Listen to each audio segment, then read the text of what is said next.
In this video, I'll be going over all endgame systems currently in PoE 2 and how to earn every single Atlas point for each of them. There were a lot of minor changes to the endgame with 0.3, so I figured this would be a good opportunity to make an updated video covering all of them for both brand new and returning players. This might be a bit of a longer video than usual, so feel free to check out the timestamps and jump to the portions that you're most interested in. First, let's cover the basics and the main Atlas tree. When you get to endgame, you'll be introduced to the Atlas, an ever-expanding map full of nodes which you can use waystones to access. The higher tier waystone you use, the higher level the area will be when you get into it. Waystones can by default have up to 6 modifiers, with each modifier increasing both the difficulty and rewards.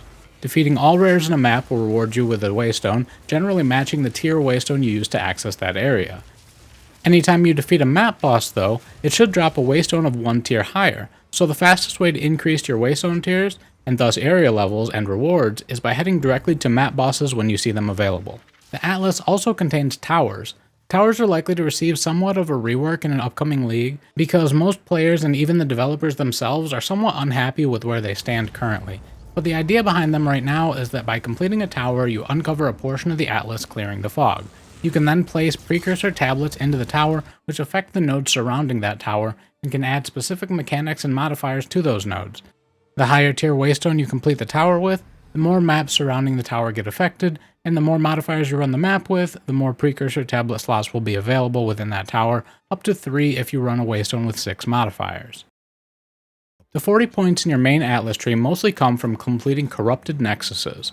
This is the icon for a corrupted Nexus. Shortly after entering endgame, you will be given a quest that tasks you with clearing a corrupted Nexus. They are scattered over the Atlas and corrupt the area surrounding them, adding corruption-specific modifiers to nearby nodes.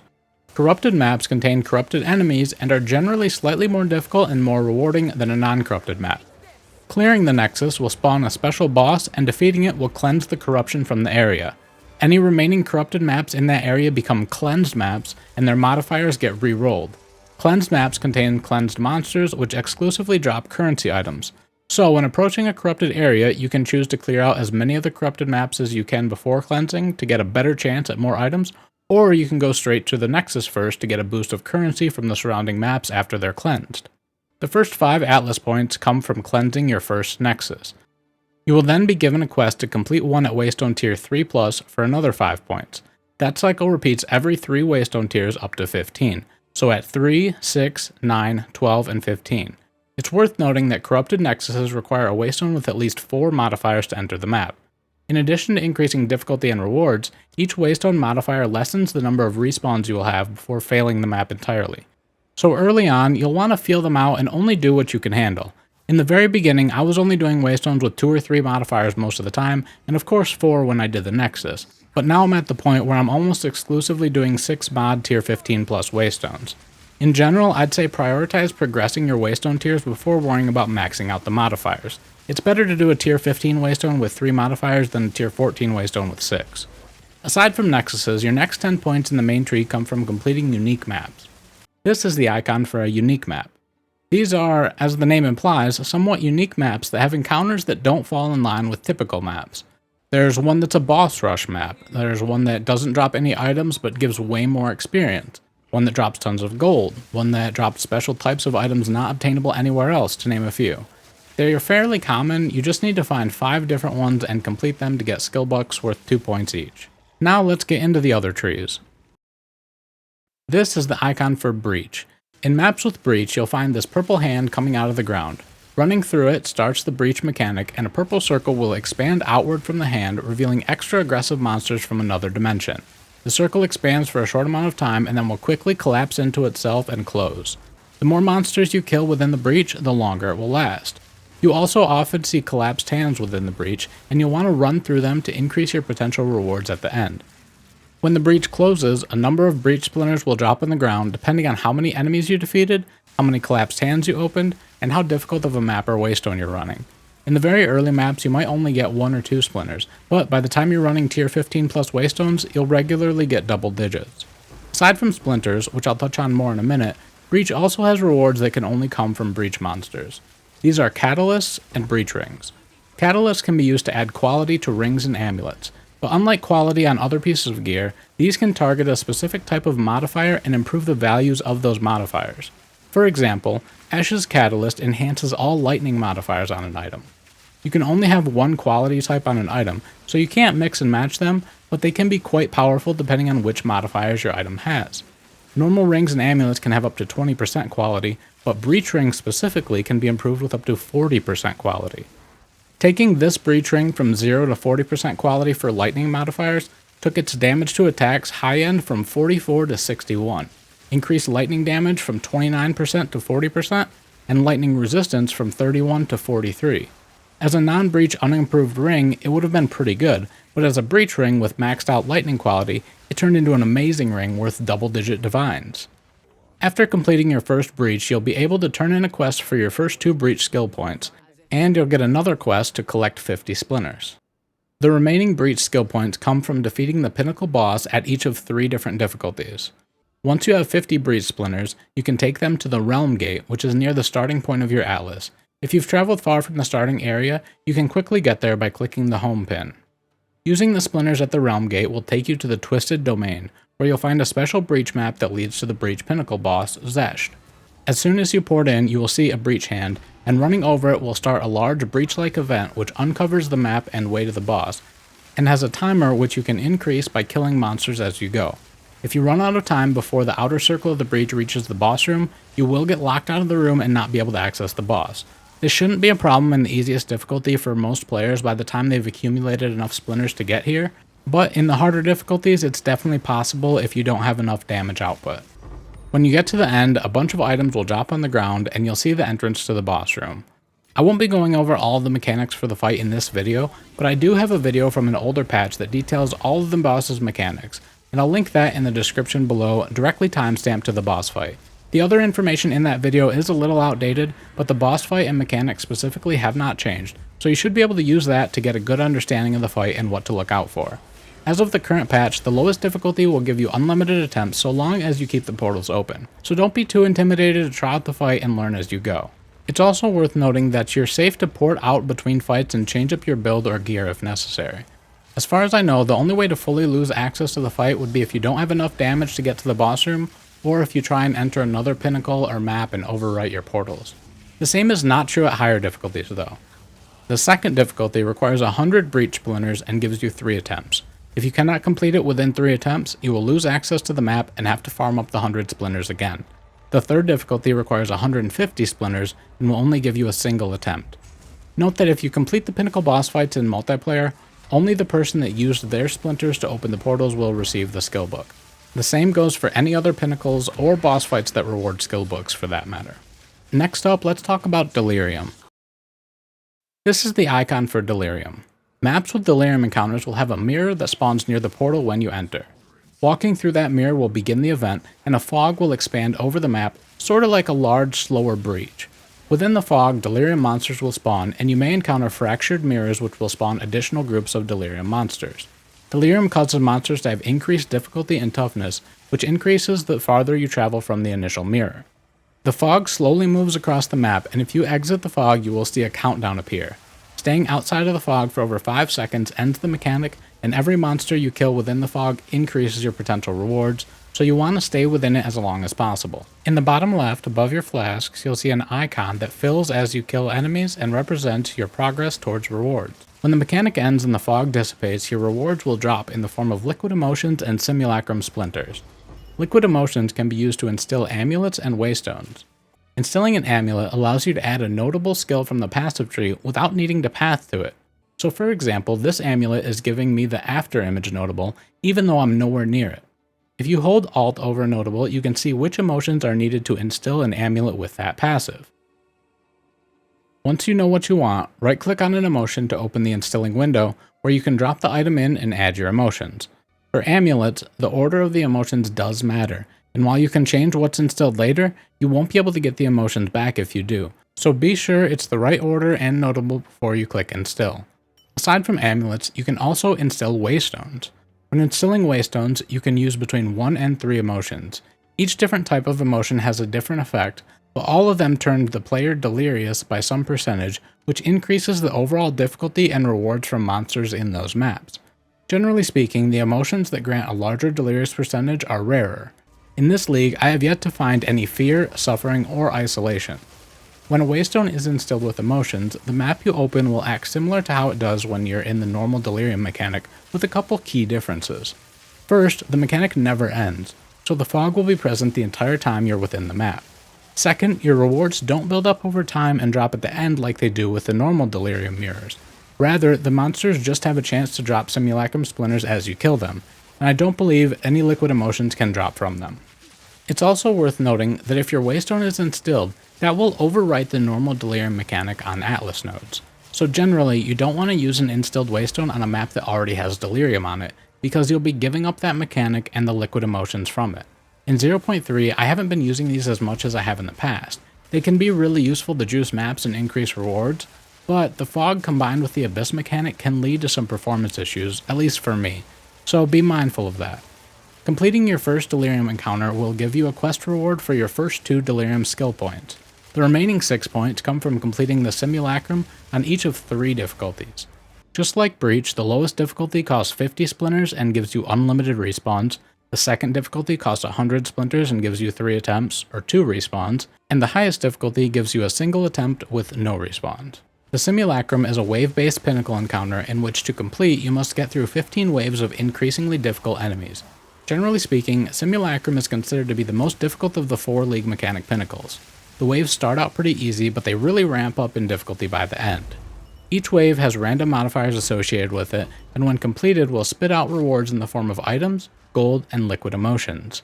The enemies that spawn in these waves have a tendency to both stun and freeze, and when they do, it's very easy to get overwhelmed with enemies and die, so I'd recommend bringing a stun and freeze charm. It's also possible for the delirium bosses Omniphobia and Kosis to spawn during these waves. In the early waves it's less likely, and I believe it's possible for only a single one of them to spawn, but in the last few waves both bosses are guaranteed to spawn together. They can be difficult and have the potential to one-shot you, so when they spawn you should be careful and take care of them as soon as possible. If both are spawned, I generally recommend focusing on Kosis first, because Omniphobia's attacks tend to be a little bit slower and easier to avoid. Each of these bosses also have a possibility of spawning within your delirium maps, but due to the confined space and ramping nature of these waves, they're quite a bit deadlier here. One nice thing about Simulacrum is that unlike the other pinnacles, if you die and respawn, nothing gets reset. You remain on the same wave you were on, and the enemy's health remains as it was when you died. This is a new change with 0.3, and it makes the first and second difficulties a bit more approachable. Now let's talk about Ritual. This is the icon for Ritual. Maps with this mechanic will contain 3 or 4 ritual altars within them. Surrounding the altars you will see a large circle. Enemies defeated within the circle are sacrificed to the altar, and when enough have been sacrificed, it becomes interactable to begin the event. Activating the ritual will resurrect any enemies that were sacrificed to it, and you must defeat them again to gain favor. During this, you're locked into a somewhat small area, just a little bit larger than the circle, so be careful not to get overwhelmed. It's worth noting that subsequent rituals resurrect monsters that were sacrificed to it, but also monsters that were resurrected from other rituals on that map. So for maximum favor, it's recommended that you clear the entire map, making a mental note of any of the ritual altars that had a lot of rares or rogue exiles or something like that sacrificed to it. And if so, prioritize activating those first so those monsters can be resurrected multiple times. I'd also recommend not bothering checking the rewards available until you've cleared them all, unless you're at risk of dying and losing the map, because in the beginning only a handful of items will be revealed, and you want to see everything that's available in case there's something rare that you want to purchase. Rewards that can be found exclusively in ritual altars are ritual splinters as well as omens. Omens are somewhat rare one-time use items that can be activated in your inventory to alter a specific future event in your favor. For example, Omen of Greater Exaltation, if activated, makes your next exalted orb add 2 modifiers to an item instead of 1. Omen of Resurgence, when activated, triggers upon reaching low life and will instantly restore all of your life, mana, and energy shield. If you don't have enough favor for something that you want to buy, you can spend a portion of the total favor cost to defer the item, which guarantees it will show up in a future ritual at a decreased cost.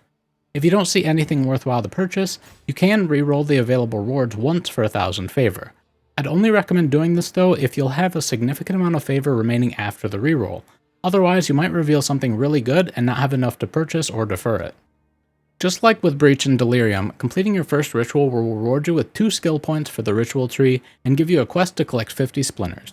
The splinters can be used again at the Realm Gate to open a portal to the Crux of Nothingness, where you will face the pinnacle boss, the King in the Mists. The 3 difficulties cost 50, 100, and 150 splinters respectively, and again you will have an unlimited amount of attempts at the lowest difficulty, 3 attempts at the second, and only 1 attempt at the highest.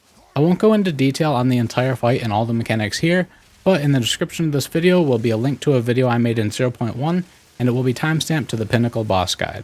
Some other information in that video is outdated, but the boss mechanics are virtually the same. Next up is Expedition. This is the icon for Expedition. In these maps you will encounter a burial site with one of 4 Expedition-specific NPCs, each of which will become available in your hideout once you've encountered them. You'll be given 5 explosives and the opportunity to place them where you like within range of the detonator. You'll see a number of remnants surrounded by red flags which indicate runic monsters, and banners with icons which indicate where the chests are. When the detonator goes off, it will trigger each explosive in order, revealing the runic monsters and excavated chests. Placing an explosive within range of a remnant applies the modifiers on that remnant to the detonation and any subsequent ones. Most remnants will have difficulty modifiers on the top half and reward modifiers on the bottom half. Take caution with any remnants with yellow text, as that usually indicates a potentially build-breaking difficulty modifier, such as monsters being immune to lightning damage. You also want to be mindful of the order in which remnants you're hitting. If your first 3 explosives are placed over a bunch of chest markers, and then your last 2 explosives don't hit any chest markers but hit remnants that increase rewards from chests, those remnants are effectively wasted. Generally, I try to hit a couple good remnants first, and then target areas that have the highest density of whatever I'm looking for. Expedition exclusive rewards come in the form of artifacts and exotic coinage, expedition logbooks, and of course splinters. Artifacts can drop from runic monsters as well as be found in excavated chests, and they can be used to purchase items from the expedition NPCs within your hideout, with each NPC offering different items and accepting one specific type of artifact. The inventory these NPCs have is randomly generated when they first appear in your hideout. After that, it's static and will only refresh if you spend exotic coinage to do so. The item level of their inventory is also determined by your character's level at the time it gets generated. So if you haven't checked them in a while and the item levels are low, you might need to refresh their inventory to find anything useful.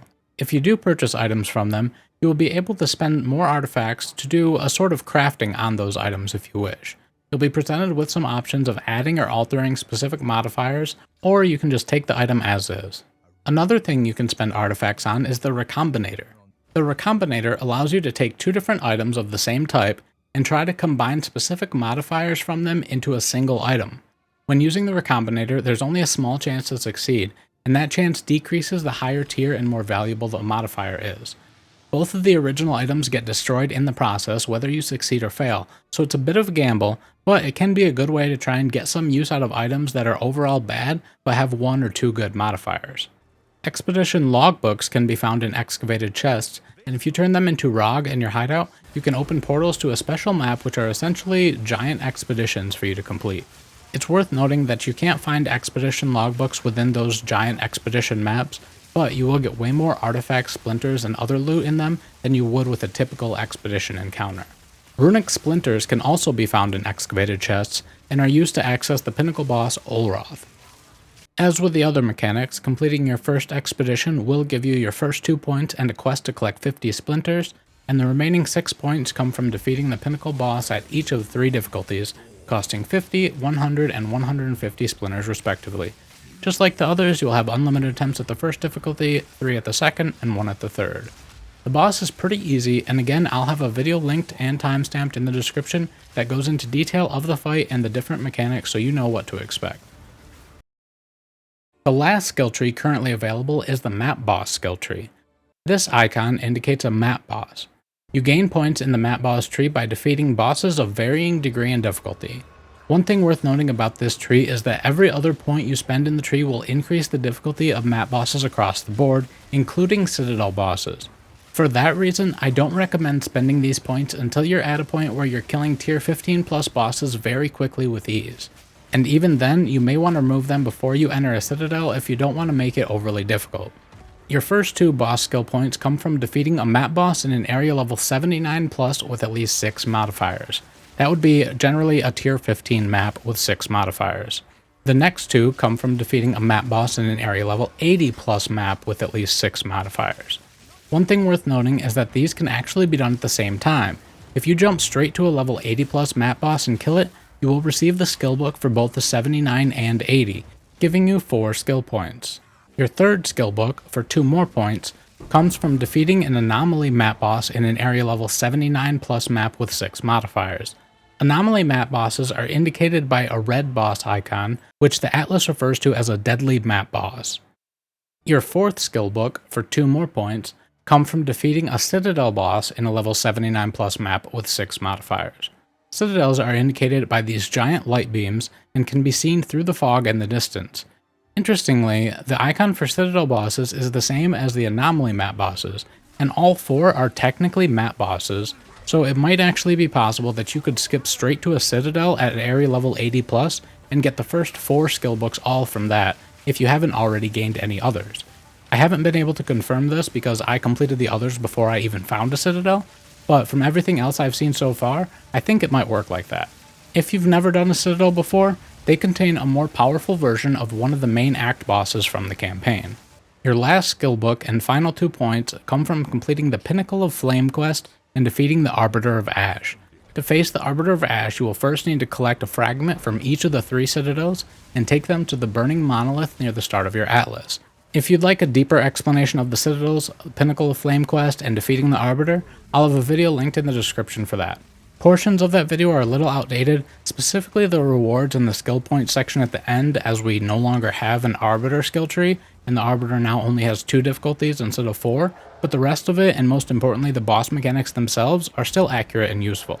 On that note, if you defeat the Arbiter of Ash and are looking for a bigger challenge, you may want to work towards completing the Uber version of the Arbiter of Ash. The Uber Arbiter requires fragments of a different type, which can only be obtained by defeating Citadels at maximum difficulty, meaning you have all 10 points allocated in your map boss skill tree. I'm not sure exactly how difficult Uber Arbiter is, or if it introduces any new mechanics, as I haven't got that far. Let me know in the comments below if you have. One last thing I'd like to touch on in this video is the Abyssal League mechanic. It doesn't have a skill tree of its own, but it does have some endgame progression associated with it, and who knows, maybe in the future it will get a skill tree of its own. In the current league, every map contains the Abyss mechanic. If you've made it to endgame in the current league, you've surely seen and interacted with Abyss pits. So I won't go over every detail, but the general idea is you come across these green fissures and monsters being weakened by the Abyss. You kill the monsters to close the fissures, and then a bunch of monsters will emerge from the pit, and you'll be rewarded with either a chest or access to an abyssal depth. When you get to endgame though, some new Abyss mechanics are introduced. First, some maps can be considered overrun by the Abyssal, indicated by this icon, which basically turns the entire map into a bunch of Abyss pits. In endgame, you also have a chance to find a special abyssal depth that leads to a boss fight. I believe there are 4 different versions of this. I've only found 2 or 3 of them so far myself, and each one has been pretty easy, but they reward you with an item called Kulamek's Invitation, which allows you to jump into the Well of Souls to the Black Cathedral and fight the Abyss Pinnacle boss, which has an interesting unique ring crafting component, where you defeat a version of the boss a number of times, and then are given the choice of stealing a power or taking the ring. Each time you steal a power, it gets added as a desecrated modifier, and then at the end you can either take the ring and the other loot, or you can return it and face the boss at his full strength.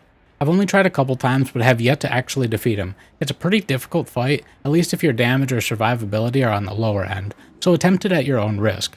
That aside though, I'm loving the Abyss content in general. It's a ton of fun, feels super rewarding, and has introduced some much needed crafting additions to the game. All in all, this has easily been the best update we've got so far, and honestly, I meant to have this video out a couple days ago, but I've just been having too much fun and can't stop playing. I'm rambling though at this point, so I should probably just wrap up the video. Let me know in the comments below if I missed anything or if you have any questions or anything like that. If you enjoyed this video or found it helpful at all, be sure to toss it a like or subscribe to the channel. Helps me out a ton and is greatly appreciated. I think I might try to throw together an intro to crafting video soon, so keep an eye out for that next week, and let me know if there's any other specific videos or guides that you'd like to see. As always, thanks for watching, and I'll catch you in the next one.